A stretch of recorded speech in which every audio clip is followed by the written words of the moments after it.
भारत में रोहुतिबा लोकंको पई किछि डॉक्यूमेंट रखिबा बहुत गुरुत्वपूर्ण।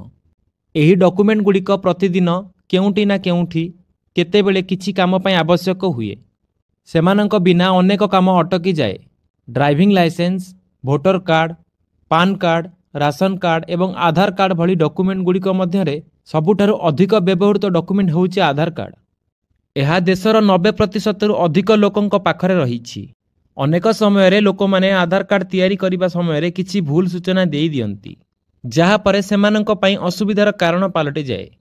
कारण भूल सूचना देबा जोगु सेमाने आधार कार्ड को डॉक्यूमेंट भाबरे व्यवहार करि पारंती नाही। किंतु आधार कार्ड परिचालना करुथिबा भारत सरकार को एक अनुष्ठान UIDAI आपणको संशोधन करिबार सुविधा प्रदान करे।